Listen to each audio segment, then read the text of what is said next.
Hello and welcome to today's Movers and Shakers virtual event. My name's Natasha Salter. I'm Managing Director of Movers and Shakers. I hope you're all having a really good week so far. So Movers and Shakers is continuing its full virtual event schedule, which we've been doing since April. We've got 25 years experience in putting together, shaping events in the property industry, bringing senior executives from the private and public sectors together for great events and networking. We are really enjoying our virtual events program and we hope you are too. If you've missed any of our virtual events, do go onto our YouTube channel, have a look, enjoy them, and please do subscribe. So today is in fact the third and final webinar in a series of 3 webinars that we're doing on the planning white paper, Planning for the Future, which clearly sets out a number of radical reforms for the UK planning process. Now, I know these are quite controversial. There's lots of pros and cons, lots of disagreement around them. So we've worked with Terence O'Rourke to create 3 webinars, one on zoning and one on community engagement that we've already had and that you'll be able to access on YouTube. And today's event is on reforming the planning gain process.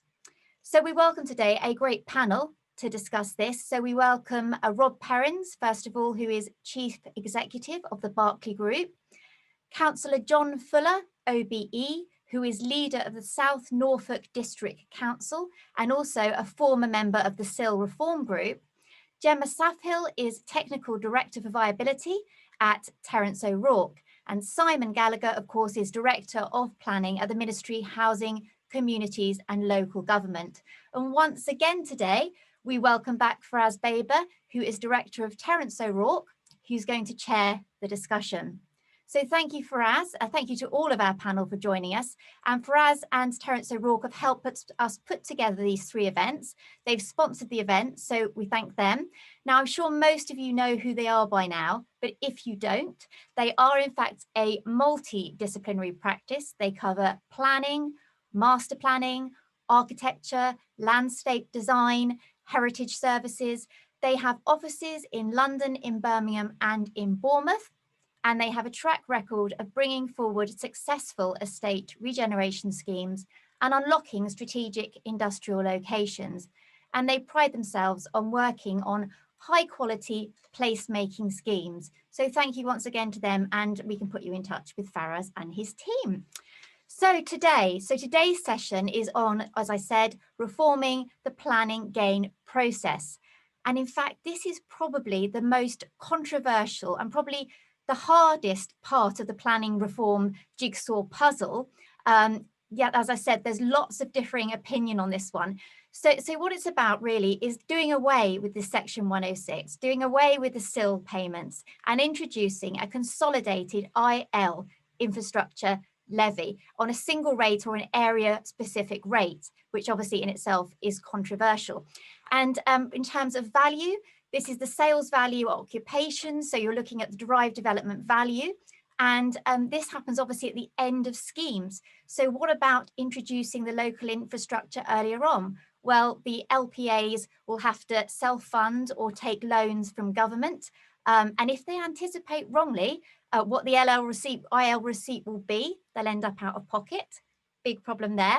And then throw into the mix affordable housing. And with the flexibility of the IL payments, we cannot guarantee how much affordable housing is going to be delivered on site. So as you can see, lots to debate. And I know that there's lots of different opinions on all of these areas through the panel. So Faraz is going to have the hard job today of keeping order, but I know that he will. And it'll be great to hear all these differing opinions and create our own views. So thank you very much for joining us. You can ask questions. It's an hour-long session, and do add your questions using the Q&A tab. And I know Faraz, as ever, will do his best to incorporate them into the discussion. So thank you very much. I hand you to Faraz and his eminent panel. Thank you. Thank you, Lee. Thank you, Movers and Shakers. And thank you, Lee, for giving a scene setter on the infrastructure levy proposals that are in the Planning for the Future white paper. Just before I move into the panel, I think just to cover off some of those other elements of the infrastructure levy that's quite important in terms of context is, of course, there is a discussion on top of the infrastructure levy whether the mayoral or combined authority sills should be retained. Question mark. I'd love to hear your views out there, whether you think that should continue in its current guise. Let's not forget the neighbourhood element, the parish council element. 25% of the receipts are being proposed to be retained in an infrastructure levy. As you've talked about, it will be based on derived development value as opposed to an upfront cost. And of course, local authorities will have to think about how they can forward fund some of that infrastructure. The other key point around affordable housing is the proposals provide the opportunity for applicants, developers, those that are bringing the scheme forward, to bring that affordable housing forward as an in-kind, if you will, contribution credit towards whatever end liability that may have in terms of the infrastructure levy. However, there is no, at the moment, scripted line around in-kind contribution for forward funding for infrastructure at a local level. Turn it on its circle. Of course, local authorities at the moment spend those receipts, the SIL receipts as we know them, the community infrastructure levy receipts, on a thing called the Regulation 123 list. In these new measures, the door will be open on how those local authorities spend those receipts. It could be to reduce council tax, it could be to help adult social care, it could be whatever the leadership of that council want it to be. So there is a whole variety of issues this new infrastructure levy opens up. It is most certainly the hardest piece of the jigsaw, and we're going to debate those issues now with our expert panel that represents the technical side, but also the public and private sector side as well. So without further ado, I'm going to zoom in onto Simon, who is kindly fitting in this event in between a conference. I'm conscious of time that he has, but very briefly, Simon, could you perhaps just give us a scene setter of the thinking over why a complete overhaul to the planning game process has been produced in this white paper? What's the genesis of this complete overhaul? Yeah, Perhaps thanks tell us a little bit about that. Thanks everybody for joining in for this important webinar, and thanks to the team for pulling together such a good group and to discuss such an important issue. The thinking is, I guess, twofold. The first is that we've heard a lot of evidence from local government and from the development industry that the current Section 106 process introduces delay into the discussions. You know, we've put in the white paper that about 80% of local authorities agree Section 106 introduces delay. Developers would argue that as well. Really, particularly a big problem for smaller developers. If you're a smaller developer, it's really hard to know what's getting there. And the second element is the lack of clarity and transparency about what's happening at the moment, and real problems for communities in particular when development changes in value. They were promised something, they think they're getting something different later down the line. So the idea was to come up with something which is much more clearly price-based, which automatically rises and falls with the market, and which gives the money to the community to spend as they see fit on their local priorities, but to try and do so in a way which maintains the great things about the current system, as you mentioned, Faraz, the on-site, in-kind affordable housing, and the capacity to deliver some important site-specific infrastructure in order to get development going there. And so we've been absolutely clear that we want this to raise as much as, if not more than, the current system. In fact, there's some proposals in there for broadening the base of the new infrastructure levy, particularly to cover, for example, development brought forward through permitted development.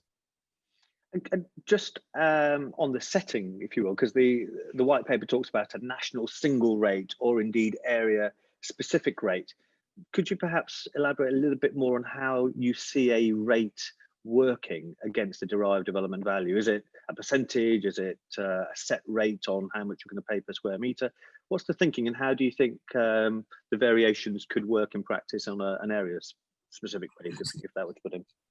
So great question, and to be honest, I want room for a lot of discussion as part of the consultation exercise, and we're looking forward to seeing some responses on that. The idea is to have something where, you know, per unit you get an allowance for build costs, and there's a really interesting question about whether we need multiple allowances in there, including, we've talked about a small allowance for land costs, and then probably a percentage rate on the sort of the value above that. And that's the sort of thing we've talked about in there. And the question, as you rightly say, Faraz, is do we set that rate nationally or locally? And there are pros and cons. We're interested in the views there. But the key thing is to make it sort of predictable for the developer, so that they actually know at the outset what they're going to be paying. They won't know precisely the sales value, but they've taken some sales and value risk anyway. But what they know is broadly what they're going to get. And actually the local authority can take a pretty clear view on what's going to happen at the outset and get on with and knows what they're going to have for spending on their priorities locally. And one more brief question before I come back to you after some of the other panel questions is just this issue of in-kind contribution. So you've made it clear in the white paper the opportunity for affordable housing to be an in-kind contribution to the infrastructure levy liability. Why not extend that to the local infrastructure elements as well?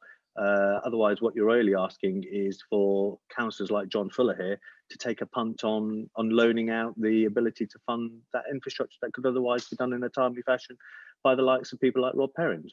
Why do it that way around? So we haven't ruled out the doing that. I think there's a bit of an interesting question there, and I'd welcome views partly from this panel, but also partly through the consultation on whether we need to broaden out that there are some cases. For example, I've heard some quite good cases about where a school is built on site, where actually that might be actually more efficient to do so in kind. And I think there's a really interesting question there. Very good question about the interaction between that and then the design code and the spec that comes through it into there. So I think that's a really interesting area. I'd be interested in views on that, and my mind is not closed whatsoever on that question.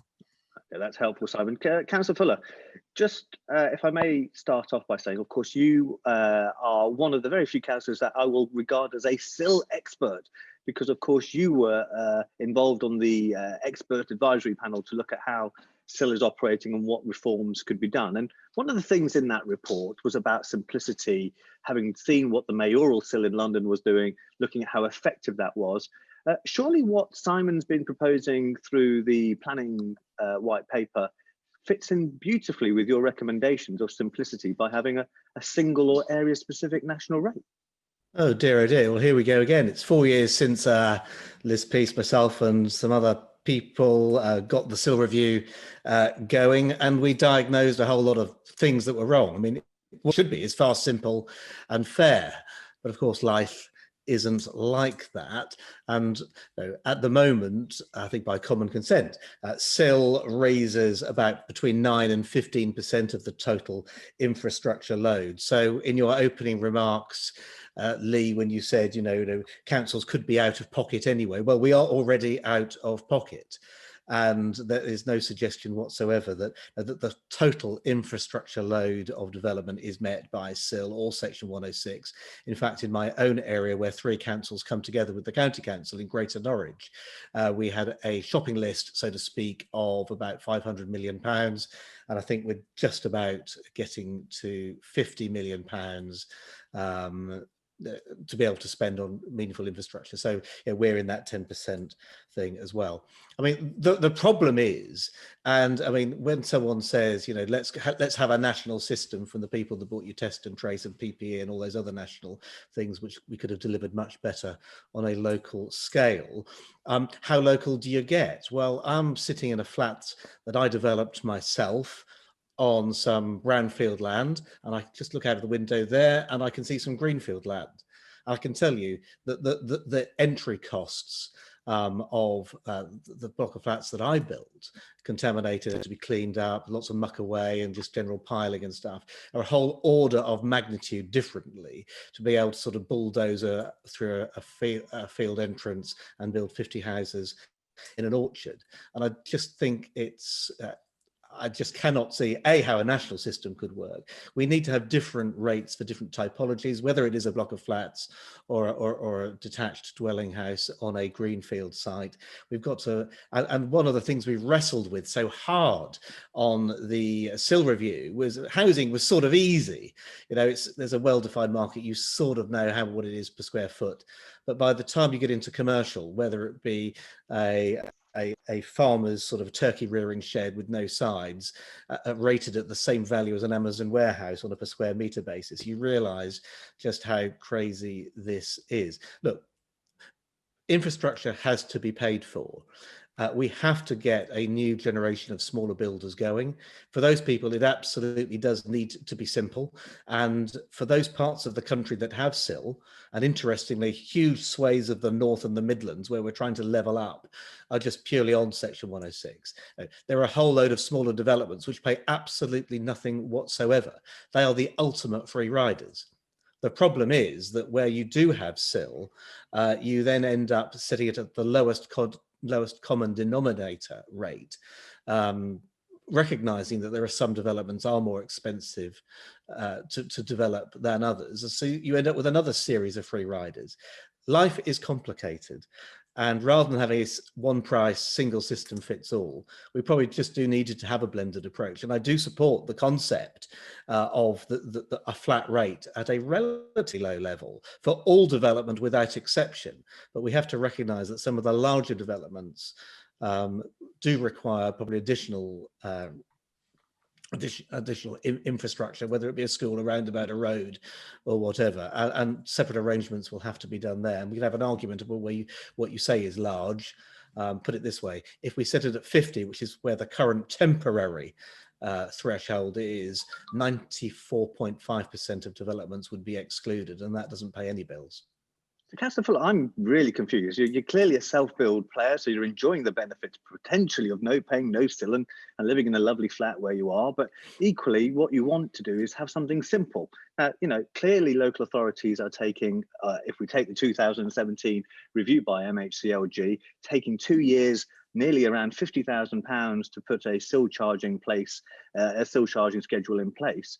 The SIL regime seems a little bit clunky compared to what's being put on the table by MHCLG. But moving on further, wearing your leader hat on, actually the ability to have the flex on how to spend those returns, which is what the new provisions are suggesting. So you can actually divert it to, more emergency services where you need the cash. Isn't that flexibility to be welcomed? Admittedly, though, worrying about how those locals who see development on their doorstep to see the benefit that derives from it, where the money will come from that. Surely the flexibility that's being offered is helpful, if not concerning, that you have to forward fund that local infrastructure nonetheless. Yeah, but but as with so many things, there's the burden of finance and the burden of risk.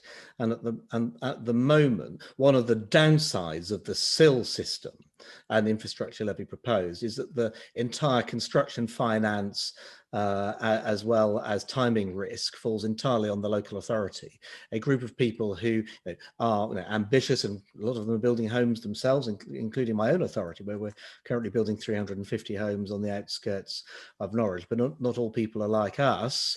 But those people best capable and able to fund some infrastructure would be the developers themselves. And I really do endorse the concept that in-kind delivery, provided it can be valued, is the right thing. It would have to be a proportion, because there will be some cumulative impacts of development that need to be amended elsewhere, not immediately on site. So there's going to have to be a commensurate and a proportionate approach. But at the moment, we as local authorities, first of all, we're carrying the entire burden of risk, and that may be comforting for the developer. But on the other hand, if we get money by SIL or infrastructure levy for a school, but we just can't quite afford it this year or next year or the year after that, how does the developer sell his homes if the school isn't built? So I think there needs to be a concept of joint enterprise. And I'm sensing, here we go again, the pendulum swings one way or the other. We are just going to have a middle way where there is an element of flat rate for everybody, with the minimum number of exceptions. And certainly in Shropshire, we noted in our SIL review, so this is slightly old now, but back at the time, 40% of SIL was forgiven because people were on self-build. Well, that doesn't help anybody. So I think, we need to sweep away a lot of the exceptions. Not just on change of size, and change of use needs to come back in. We need to be sensible about, not rating or ranking a farm building with no sides on the same basis as an Amazon warehouse. And and thank goodness that some of the abuses like Section 106 pooling were taken away. Okay, well, I will come back to you, Councillor Fuller, because I'd like to tell me down the line what you actually are going to want to ask ministers to ultimately do with this proposal. But before I push you a bit more on that, Rob, first of all, I mean, let's put the context here. The opening of the white paper is almost putting you in what I'll call the evil box. The government are trying to widen the scope of house builders in the marketplace. So part of what they're trying to achieve is a wider scope of players entrants to build homes, be above and beyond the major players like yourself. Now you're leading a focus on high quality placemaking, priding yourself on measuring and delivering social value. How do you see these new infrastructure levy proposals playing out from where you're sitting in terms of delivering those aspirations? Well, it's actually, again, thank you for having me on and on this really important topic. And I've probably got a bit of the same feeling as John, that I've sort of been here before, and I always remember back to Eric Pickles, days on the MPPF, and this would simplify planning and local plans would be in place very quickly. I welcome that it is now becoming a key priority for the government, because however much I've always worried that it's always fallen behind. Again, we've got a health crisis going on at the moment. We have an economy crisis. That housing hitting the top of the agenda, I think, is a really good thing for society. So the building of 300,000 homes, we won't go into the algorithm, but building 300,000 homes we all support. And I've always said that, in Berkeley, we welcome competition, and the large players should welcome competition. And we've got to simplify the system, because the biggest barrier to entry is the planning system, which is causing the undersupply. So just acknowledging that, I think, is really, really key. Then what we do get into the debate, I mean, we're having quite an interesting debate, who pays for infrastructure, which is quite a big debate to have, and then who delivers infrastructure, and what contribution should come from developers. And I always remember my first development in 1994, which was 400 units in London, and the Section 106 was £7,000. It was 1 page long. Right. We're now into, for us, they're huge payments. And I think my worry, not just purely on the infrastructure, we can talk about the infrastructure levy, is how you simplify the whole bureaucracy around. We've even just an example I just got today, we just put in a planning application for 1,300 units in a growth area. It's cost us over £7 million. It's over 10,000 pages long, the application, because it's on 2 sites, it's moving infrastructure. And, again, it's that the simplification of the system of this part of it isn't going to simplify what happens on the ground, the other areas as well. But this is a welcome start. I've always been amused about the removal of the Section 106. Looked at one today that I'm just about to sign on Friday. It's 146 pages long. And we have community infrastructure levy. The community infrastructure levy is paying for the Bakerloo line that has now been taken out of the TfL plan. So we are now paying for infrastructure that is never going to be built. That's not local infrastructure, that's a GLA infrastructure TfL.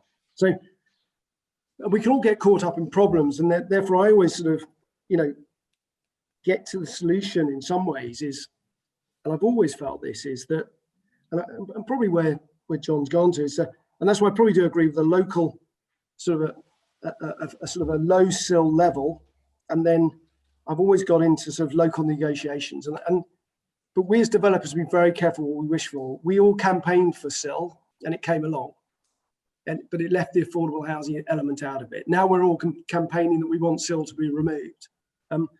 I've actually always been a believer in a local negotiation on large sites. I've always been a believer. I've always set the tariff at 100 units. It may be a 300 unit, or people talk about. And then I do really think it is a local negotiation.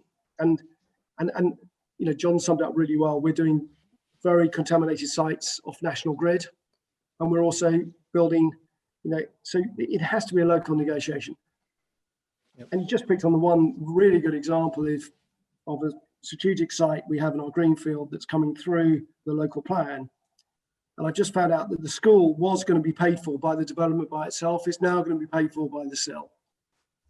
We are now dependent on 7 other schemes coming forward for that school to be built, whereas originally we were going to build the scheme. Yep. And the local community want the school fundamentally. And so there's lots of, so giving lots of problems. So I welcome the simplification. I'm raising a number of problems, but I still think it should be a local negotiation with a low flat rate, would be my answer to the question. Really nice to hear what you want, Rob, but that's not what's on the menu. The menu says, I will ask for an infrastructure levy, and it's a consolidated levy, which doesn't give you the scope for the negotiation that you're asking for. It's asking for a very simple, one size fits all cash. And by the way, interested in your views on whether then on top of that, you should be paying a mayoral SIL or a combined authority SIL on top of that. And really what they also are expecting is for you not to have that heavy lifting cash flow from the outset. So, I'd like your view on a similar point, which is, how do you think the market's going to respond if it's going to be paid on the development derived end of the process, and what are the unintended consequences you see coming from that? So while I hear the strong point you're making about wanting a negotiated, strong, heavy element of a negotiated element with a very low SIL, that's not what's on the table. So how do you think the existing proposals will work for you in practice? What do you think the impacts are going to be? Well, so when you start getting into detail, firstly, I've always felt that if your aspiration is to get to 300,000 homes and bring smaller developers in, is this going to simplify the system? And I don't believe it will simplify the system. So actually, right, the white paper has answered the wrong question. And I've always, so maybe it's not it's what I might not get it, but nor will the output from government get what they require, in my view, on this one. Right. Look, charging it on sales values, yes, of course I've got an issue. Berkeley have a model where we invest in place. We invest in the vision of a place. We invest in quality to make a higher return in terms of a higher sales value, and hopefully by we back ourselves, we will make a better return for taking more risk to creating a better place. Yeah. So the volume house builders do work on a model. If they can save £1, they will save £1 on the place, and you'll have a race to the bottom if it's on the turnover. So, we do, ultimately, but then I think Simon was talking about charging it on a different way on a cost plus basis, which was quite an interesting route. So there may be a way around that one that doesn't be on sales value. But I still don't think you're going to get away from a local negotiation. The world isn't perfect. You're not going to have, the national rule of what gets deducted. There's going to be no central system that will work, that will be able to be a flat rate for all. Okay. And therefore you're in a local negotiation anyway with the chief planning officer or a local community of what they require. So, but I fully support simplifying the system. So I do feel for Simon, because he's actually they're on the right track. I just wish Pickles hadn't done the NPPF, and I campaigned on that and lost as well for us. Well, look, the other question I'll probably link to this point, we might get on some winning proposals here, but I think just on the in-kind piece about local infrastructure, in the absence of government giving you that lever to work with, say, John in delivering a large-scale scheme, and him saying, look, I haven't got the cash and I'm not going to forward fund the infrastructure, but, is there something we can do as a deal together? There's nothing that stops you from the outside of that framework, looking at innovative financial ways in which you can work with that local authority, surely, to deliver that necessary local infrastructure with the assurance that there'd be a deal, for want of a better word, to get that right. So is there an over-reliance maybe on a prescriptive national sort of planning game process? And isn't this really about you sort of just walking into John's office and saying, how can we make this work? Isn't that really what we're talking about? Do you want me to answer that? Or I want you to do because I need you to show me how you can do it outside the system. Look, at the end of the day, I've always said this, is you should have the most simplified top-down policies you can, then it's local negotiation and bottom-up, and they have to meet. Okay. The whole thing is about local sites, local plans, finding the schemes that equal 300,000 units a year across the country. A top-down approach has never worked. Right. It doesn't, and we're a London developer. Having 95,000 homes in London when we're, a year and we're starting 12,000 means the system is not working. I don't know if this new this new proposal will affect, how it will affect London. London has its GLA, it has local councils. It's on a different system currently, as you know, Faraz, as a, on pure planning. There is never, we don't do a land-based system in London. No. So, I don't know how this is going to affect London to a degree, but, for me, a lot of the problems, because I think outside London, I think John probably in his borough does a very good job at meeting his local needs. And I think people, I see this as a very much a London issue in the shortage. London's short of 80,000 homes. If London were building the homes required, we would not have a shortage of homes across the country. And just very quick, just a very yes or no, should the combined authority or mayoral still be retained if IL comes forward? I fully support, London's had the best returns from infrastructure. We should, completely supportive of Crossrail too, and charging for those things. So I absolutely believe in, I don't believe we should hit our, for example, on local taxes. In London, we have a carbon tax. I don't believe we should hit our carbon targets by tax. And I think that is, and I don't know how the mayor is spending those taxes. So I think government have got some thinking to do around the carbon agenda and what that can include. What I think you've got to try and avoid is allowing local authorities to add on a whole menu of other taxes, like the mayor has brought on the carbon tax. Yeah. Okay. All right. We'll come back to cumulative effect, because of course Neil Bucknell has also highlighted what he quotes as the elephant in the room, that development already generates tax revenues from SDLT, VAT, and then CGT. So there is a whole plethora of taxes that development in itself derives. Gemma, our viability expert here at Terence O'Rourke. Look, you've heard the conversation, you've seen the policy proposals, you've got huge experiences when negotiating Section 106 agreements, looking at financial viability for schemes. From your lens, from your professional take, how do you think affordable housing will be delivered under this new regime, this new IL regime? Do you think it's going to deliver more affordable homes, given the 106 monies will be wrapped into this consolidated levy, or what's your take on how this might roll out in practice? I think it's an interesting point that they're looking to roll affordable housing into the infrastructure levy, but it will definitely represent a complete step change in how things are done. It's very important to perpetuate the delivery of affordable housing on site for developers where they possibly can. And it's interesting to view the delivery of affordable housing in a financial sense. And I can see for people who are mathematical, numerate economists, the value in wanting to assess how affordable housing makes its contribution towards planning gain and how much it does. But I think it's really important to remember that for almost everybody else, the local community, politicians, local people, the output of planning gain is homes and often affordable homes. And people want to know that what's being delivered by developers up and down the country in terms of affordable housing is housing that they need and housing that they want and housing that addresses local need. So taking a mathematical approach to what's provided, fine. And for developers, for people in the viability industry, for people, for lots and lots of planning officers out there, it will make sense, and it's a robust process, but it's not easy and it's not straightforward.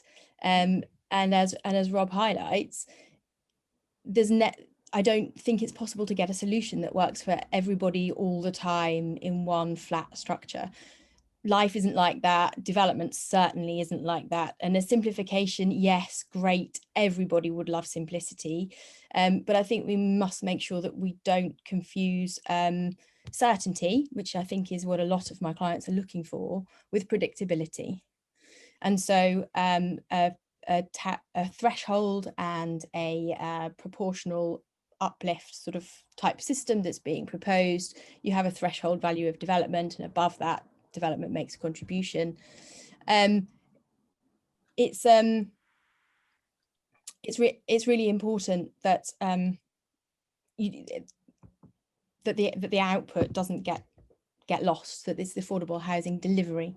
So that's that's what's important to maintain here. And so actually there's a conundrum about how you get to that sort of baseline land value cost, and then whatever the premium on top, that percentage premium that Simon is deriving, that sort of works nationally or even at an area specific level. And I think there'll be lots of discussions on that. But flipping it on its head for a moment though, Gemma, you know, here at SIL, you know, we know here is an examination process. We know the proxies that are based on the evidence that the settings derive the SIL. Yes, it takes 2 years. Yes, it takes a lot of money to get it in place. But actually flipping it on itself around a derived development value, essentially at the transaction point, what do you think are the dangers and concerns that MHCLG need to consider if they adopt this approach? You know, what are the unintended consequences we can see in the marketplace? Let's say for developers who want to find more efficiencies in the system in terms of offsetting their liability. I think there is a whole raft of unintended consequences, and that's why it's really important that MHCLG engages with the industry as they're setting out to do. I think it's important that large developers, large-scale developers, small developers, anybody who's willing to talk to MHCLG about this process gets involved and gets their views heard, because it's not the same for everybody. As we've said, developing on greenfield, developing on brownfield, it all looks very different. And the unintended consequences are the things that can really hamper development. And so we could be in a position where this lack of flexibility that you could get from imposing an infrastructure levy and wrapping affordable housing into that gives you a real sort of a difficulty for people to start on site. That lack of flexibility that's currently picked up with through affordable housing negotiations at the moment, because SIL is fixed, obviously, that can be carried out. And so for every developer bringing development forward, they're having that local conversation that Rob was talking about. They're having a local negotiation, and they're making sure that what they deliver addresses local need. Yeah. But I guess the problem is here, I'm going to throw it out to Rob and yourself, Gemma. Here you've got a scheme, and in fact John as well, because he's going to be in the mix. You've got a scheme. It's, say, a 10-year program, phased over a period of time for different elements of different parts of that construction. Some of it will have the affordable coming forward in the early part of the stage, maybe in the middle part of the stage, or maybe at the end part of the stage. And then there'll be the market homes that come forward and all the other bits that might sit in a mixed use space, the retail, the commercial, whatever. How do you then plot under an infrastructure levy the receipts, the in-kind contribution through that process? Because what you might provide as in-kind might come later on. What you might provide in-kind might come right up front. But we just don't know in that phasing process. And therefore, how can John think about the cash flow of funding he has to ask MHCLG for? And how does Rob decide on when he wants to, or calculate when he wants to get his release for? Just thinking on a practical basis of a scheme, how do we get this to work? Because you're actually then having to really engage on cash flows, not just in Rob's cash flow sheet, but also Councillor John's, because he's going to have to know when he's going to get some cash, if he's going to get some cash, or is he going to get lots of in-kind goodies or not? So what will you advise John and Rob in navigating an infrastructure levy process? A hugely unfair question, Gemma, but one which needs an answer. What are the headlines they need to think about? I think thinking about how infrastructure levy would be phased is really important. The big schemes, that Rob was talking about, 1,300 homes, they're just thinking about at the moment. It's so important to make sure that infrastructure levy could be phased throughout that scheme. The cash flow of how a development works is critical to making sure the developer stays on site, that the infrastructure that's required is delivered, that it can be funded. Lest we forget the funders in all of this. Suddenly you're looking, if you move to this infrastructure levy scheme whereby you've got a threshold for paying a contribution and then you're paying a proportionate amount above that, you're looking at a completely different risk profile for somebody funding these schemes than they've been considering in the past. And we've touched upon that a little bit with the review mechanisms coming in London, particularly, where you're looking at a late stage assessment of viability, you're looking at a sort of an extra overpayment at the end point of development potentially. But I think the impact of that has been to really change the risk profile and to make funders, to make developers boards look very differently at the risk that they're taking on to deliver development. And whilst that could happen with an infrastructure levy system, and the last thing that you want is to think about such a radical change, a huge change, and have it result in the delivery of less housing, have it result in the delivery of less development, and allow fewer people to start schemes that they've spent X amount of time in the planning process considering. And so that would definitely be one of those unintended consequences that we touched upon for us. Yeah. Okay, John, just yeah. Well, I mean, I agree with Gemma. Mind you, I don't envy her cash flow, because when we go negative interest rates, any history that we may have ever developed on sort of phases and cash is just going to go out of the window. I mean, the trouble is that I don't suppose Gemma knows what the building costs are right now, let alone forecasting next spring and spring in 2022. And yet I think front loading viability, as indeed the whole thrust of the wider planning reforms, not just the infrastructure ones, are if you're going to try and allocate or try and get some land which you may have an optional control allocated for growth or renewal in the new plan process, you're going to have to spend big on getting every single report done up front, but entirely on risk. Quite how that is going to help smaller landowners get into the market totally escapes me. But it goes to the whole viability point is contested ground, and we need, and that's before you see ups and downs shallowing the sales price in the market.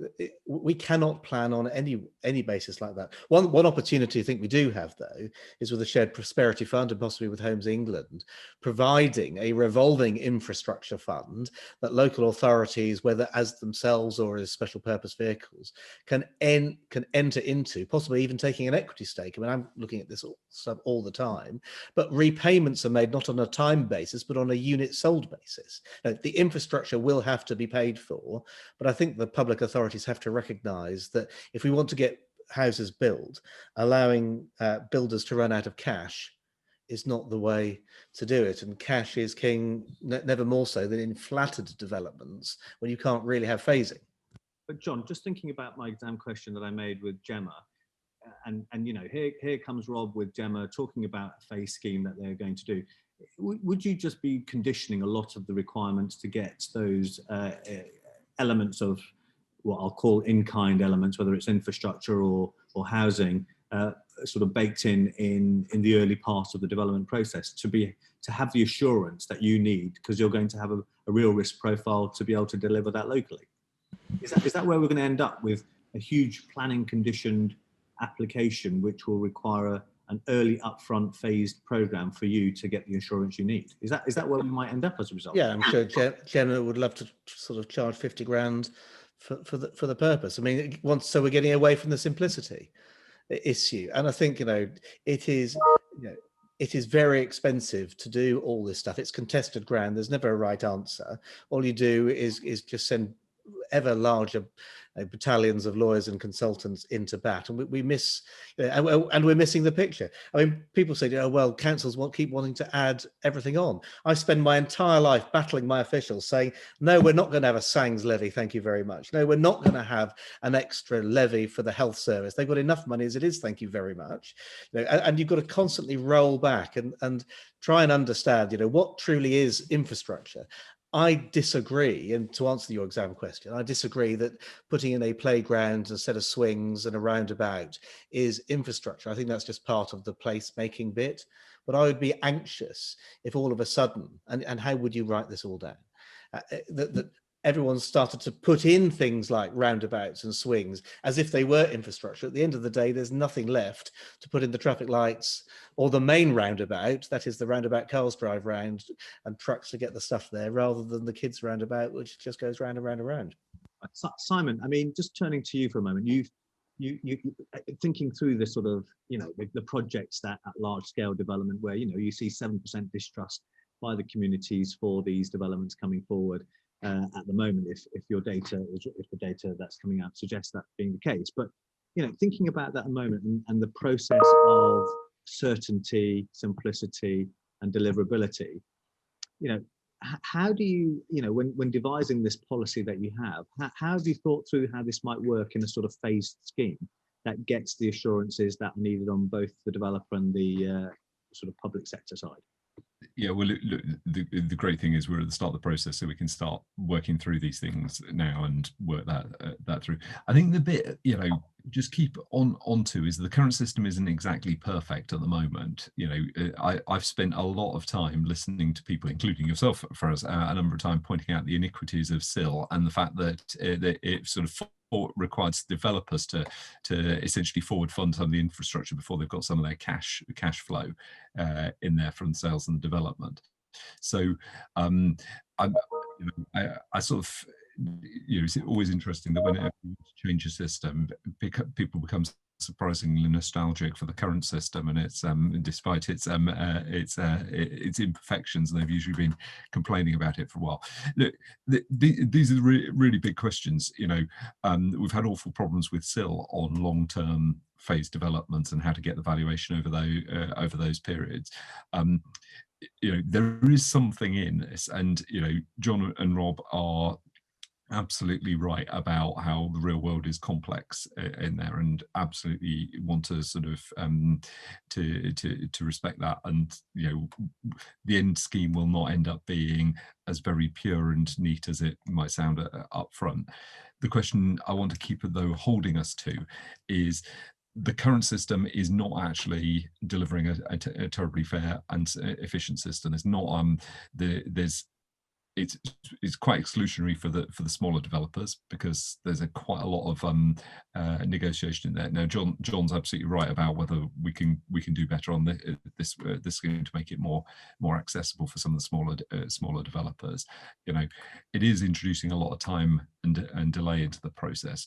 We must be able to do something. Now, large and complex multi-phase developments are always going to be large and complicated, and we're never going to end up with some system which is sort of just solved overnight.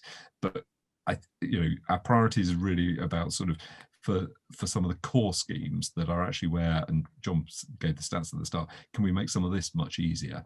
And can we make this, and John's point about, can we get more development to pay the costs of the infrastructure?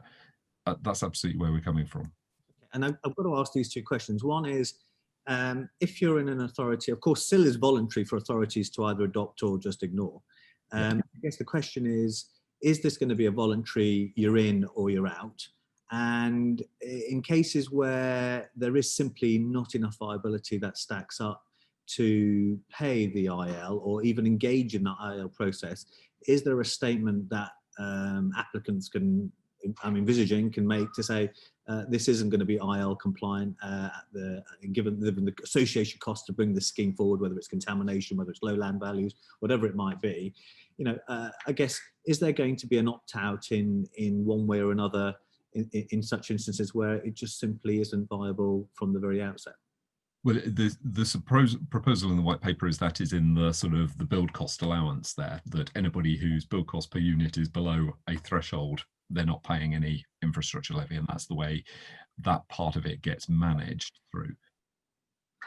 And is there an opt-out? So if John says, I don't want to play, I don't want this in my space, can he opt out and just do 106 negotiations? So we've not proposed that in the white paper. That is, if there's a really interesting question of the transition period, and I think the transition from the current system to a future model is one of the more complicated things, which we need quite a lot of complicated thinking about. And your point about multi-phase schemes, we'll just think about that in the transition phase. That is a really tough area of that.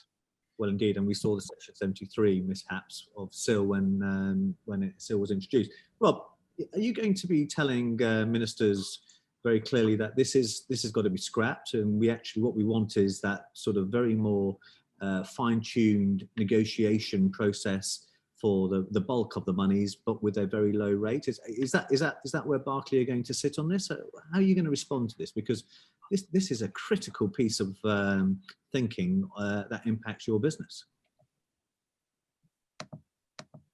it's interesting how John raised earlier, which is a very good point, is that, you know, we agree that local plans should be in place quickly, and local authorities use an awful lot of capital to get local plans in place, and sometimes central government then turns them down. If we're going to get local plans in place that are in that level of detail, then we have to do an awful lot of work up front. So there's going to be, you know, the change of approach, and if you're then trying to maximise land use, which we do as a country, we need to do, we're an island, you're not going to do that through a local plan process. So I think that I agree with simplifying it, but I don't think the solution to the solution proposed will actually work. So, and that is my real key concern. And I think Simon has got an impossible challenge, and I'm glad I'm not in his job. Whereas, and I think the problem is that people have had, they just don't know what the infrastructure levy's for. And we've taken Uncle Eric's name in vain earlier on this call, but I sat down with Eric in 2010 and he explained it really easy. He says, John, my old chum, I want you to think about a lighthouse. And at the ground floor, on the door to the lighthouse, that's, you can see it 100 yards or so. That's where section 106 is meant to come. You go halfway up and there's a little peephole, and that's really where sill ought to be over your district. But if you go right to the top where the light shines long, and you may have a mayoral thing, or you may want to do something with a neighbour. And to try and result, and instinctively, we all now understand what he means. Now, the section 106 is really quite local, and what we're trying to do is shoehorn 3 levels of scale into a single national figure. It ain't going to work, guys. And a hybrid system is probably where we need to be, with at least let's have the lighthouse at the top so everyone makes a contribution to that in its widest sense. But if you're stuck on the ground floor and you are trying to get 1,300 houses away, you're gonna have to put your hand in your pocket. And it's probably well you do, because there are huge entry costs there. And if that's what is required to give cost certainty, especially if the local authority has some money comes from Homes England, where it says, tell you what, we'll pump prime this and you just pay us back. And I'm doing this in my own authority area. And you pay as you sell the units, you don't run out of cash. I think there's a middle way here that will get everybody happy, and then the light will shine bright far and wide, and even up into the north of England where they don't have any of this, and there are far too many free riders as it is. But John, you raised there, one of the questions I thought, I smiled what you said there. The whole question is, whose balance sheet is it going to sit on? And Simon doesn't want it on his balance sheet, I don't want it on my balance sheet, and you don't want it on your balance sheet. And I don't want the risk, because why would I want to take construction, timing, and greenfield risk, development risk? That's not my business. Right now I'm trying to get every fridge filled, every bin collected, and my environmental health officers are running up and down on test and trace. I'm not really in the skills building business. We've got 4 minutes left. Simon, very quickly, give me a rundown of the timetable you see in developing these particular proposals. So consultation runs till the 29th of October. Can I encourage everyone to get their responses in on that? We will then have to consider those.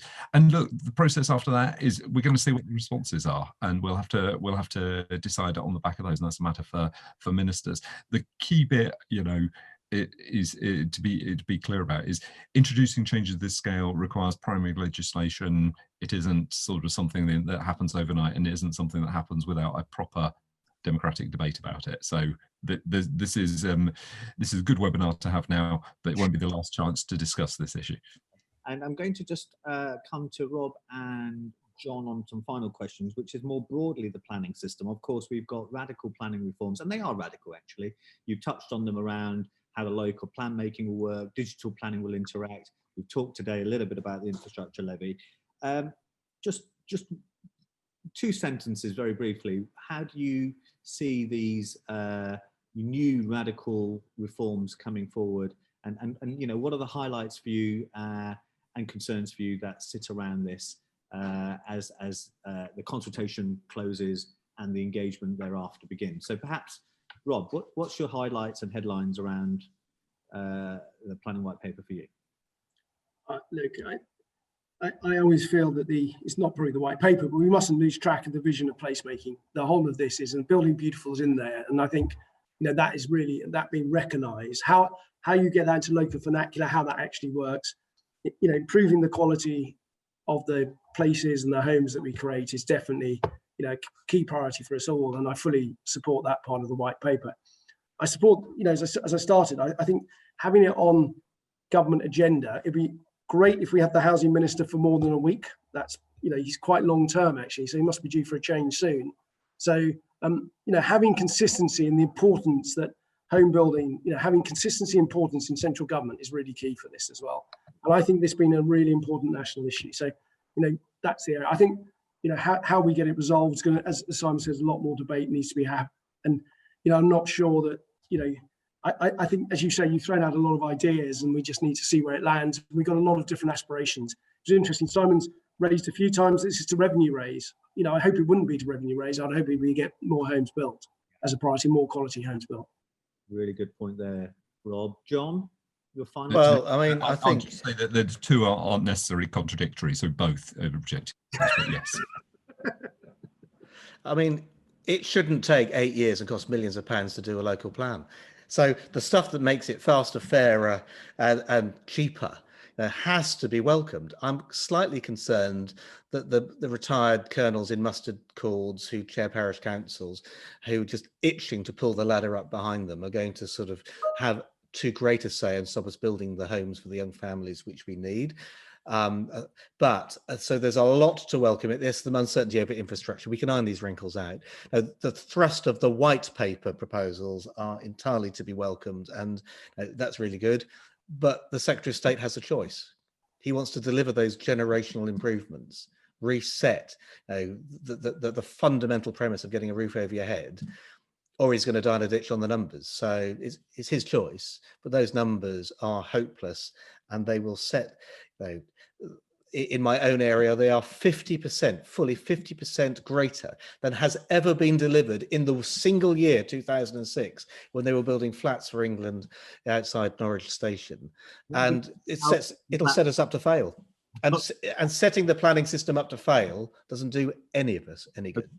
And look, Gemma, I've got to give you the last word. I've got Heather Pugh, who basically, in a nutshell, says sledgehammer and nut springs to mind in all of this. Now, where should we land, Gemma? You know, you've got, you know, the three wise men sitting in their rooms there, thinking about how to shape up this process. How should they do this properly? Where will this land, and what should we do to make sure we get a proper planning game process to work in England? Oh, I think it's a really basic answer, in that we need to talk to each other. We need to make sure that we negotiate through a process that is everything that everybody's highlighted: faster, simpler, fairer, acknowledging that everybody doesn't have the same objectives. But there is a lot of shared ambition. And so I think if we continue to talk this through with the objective of getting something that is faster, simpler, fairer, who knows whether it looks more similar to what we have now, or more similar to something absolutely radically different. Let's iron out the wrinkles, as John suggests, with things that we think can be done, looking at in-kind contributions, and move on from there. Maybe it even looks like a sort of a Lego system with a national rate, and then something that's done more regionally and more locally. So we draw that sort of local connection back in, as Rob wants to do, and as they do so well on so many of their schemes. And would you keep the mayoral still in place on top of all of this? It depends how simple you want to make it. It's all about the cumulative impact, is it, in my mind, at the end of the day? But it's, you know, there's absolutely, isn't there? Listen, I could go on, because this is a really favourite subject of mine, infrastructure levy, as Simon and others know. But we have actually run out of time. So in true fashion, I'm going to hand over to Lee. Thank you to my panelists in the usual way. And thank you for your questions as well that came through. And I'm sure this debate will continue. Thank you very much. Lee. Thank you, Faraz. Absolutely brilliantly chaired, as I knew it would be. Lots of debate, which is good. Lots of things for Simon, I think, to take back. And I do think he seemed very amenable to the ideas. And this isn't a closed book now. You've got till the 29th, obviously, and thereafter. And the idea of simplicity, very good going forward. Let's try and make things simple and better. But the aim and ambition to put housing up there at the top of the agenda and to simplify things, you know, you're right. It's out there, people are thinking about it, but it's got to be a lot easier. So no, thank you so much to the panel today, to Faraz, and indeed for the 3 webinars we've had now on the planning white paper, the zoning, the community engagement, and today's reforming the planning game process. And they'll all be uploaded on our YouTube channel for everybody to watch back. So thank you once again. And just to say to our viewers that our next Movers and Shakers virtual event will actually be next Monday, the 19th, be a lunchtime session. And we have 3 brainees, 3 young people from Regeneration Brainery, who are going to be interviewing Mayor Marvin Rees of Bristol. So that will be a brilliant event on Monday. Please do go on our website, do join us for that lunchtime session. Thank you very much for tuning in today. And we wish you best wishes from our family to yours. Thank you.